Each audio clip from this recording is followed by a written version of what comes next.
You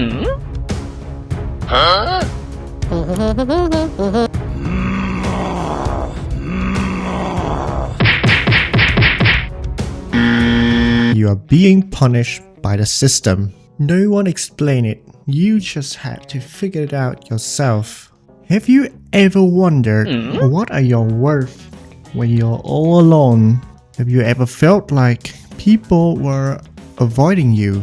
Today we call it ostracism.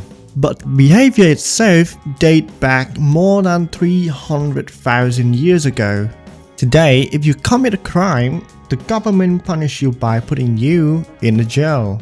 But back in prehistoric times, at a time when laws, governments, courts, and prison didn't even exist, there wasn't even law enforcement. For nearly 300,000 years, humans lived in small groups, around 35 to 50 people. Everyone knew everyone else. Survival depends on teamwork. People relied on one another and there was no room for selfishness. Even then, people could be selfish. Some hoarded food while others were just plain lazy. In a world where food was paid with blood, imprisoning someone wasn't an option because you would have to feed them. And that is exactly how ostracism was born. That was way more terrifying than imprisonment. Because out there was nothing but silence, and it struck at our deepest human needs. Anthropologist Christopher Boehm studied prehistoric hunter-gatherer societies. In his book Moral Origins, he explained how prehistoric humans dealt with offender. The first step was gossip.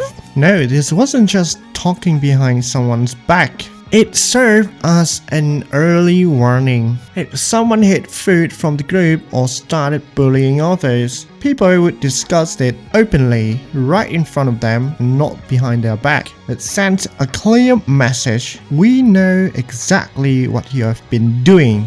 The Kangsang of the Kalahari Desert still practice this today. They have something called ridicule songs. If someone acts badly, the group would literally sing about them. This song would be performed at group gatherings. No one beat you, no one screamed at you. Just a song of ridicule sung by everyone around you. It was a warning. You are now on everyone's radars. Okay, now think about it for a second. A punishment that's just a song doesn't sound that bad, does it? No, because this was a society built on mutual dependence, which meant everyone now knew your reputations. The same people you relied on for food, safety, and shelter. In a world where there was nowhere else to go, this was your warning. Change your behavior or you'll be cast out. And back then, isolation means death. Most of the time, step 1 was enough, but sometimes it wasn't enough. If step 1 didn't work, then move on to step 2. The Inuit of the Arctic had something called a song duel. Both sides took turns mocking each other through song before the entire communities. All their secrets, wrongdoing, and accusations were exposed for everyone to hear and judge. Wait a second, isn't this basically a rap battle? The final decisions was left to the entire community. It wasn't necessarily about fairness or intelligence. It came down to who had the communities on their side. The loser lost more than just the duel. It was the collapse of their honor and social reputations. This was the only currency you had in order to survive in the communities. But what if that person still openly defied the group and remained dangerous? They would be seen as a danger to the community's survival and dealt with. No, that didn't mean executions. Not usually. Instead, it was silent treatment and ostracism. The Yukon people of Tierra del Fuego practices social ostracism as a punishment. Anyone who caused trouble on purpose would have their existence socially denied. No one would speak or share food with them. Their actions and memories would be erased from the communities as if they have never been there. Ostracism was not simply an act of revenge. It was meant to communicate a message. Social consequences. Anthropologists Richard Saussure studied religious communities and found its patterns everywhere. The higher the cost of the punishment, the stronger its deterrent effect. Public criticism, exile, or social erasure. At this point, it was no longer just a punishment, it was also a form of disguised advertising. The more people saw the consequences, the fewer people would dare to break the rules. It increased the psychological effects and reinforced the presence of consequences. This same logic would later give rise to a brutal form of capital P punishment.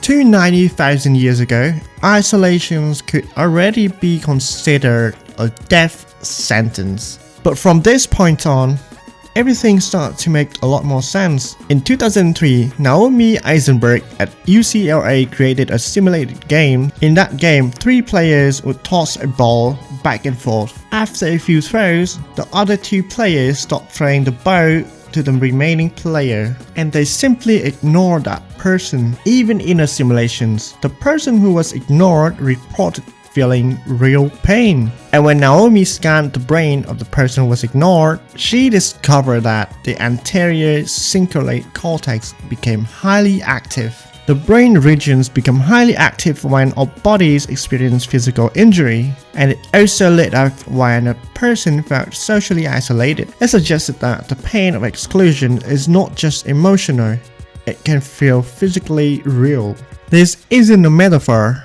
This was simply the way the human brain is wired. They didn't need prison or cage. Losing the community was enough of a punishment. And for nearly 300,000 years, this was how communities prevented individuals from crossing the line. But if this system worked so well, why did we need prisons and the death penalty? Because 10,000 years ago, humans started building their own settlement and developing agriculture, and population growth eventually led to the rise of cities. In the larger societies, everyone became strangers. No one knew or cared about your life anymore.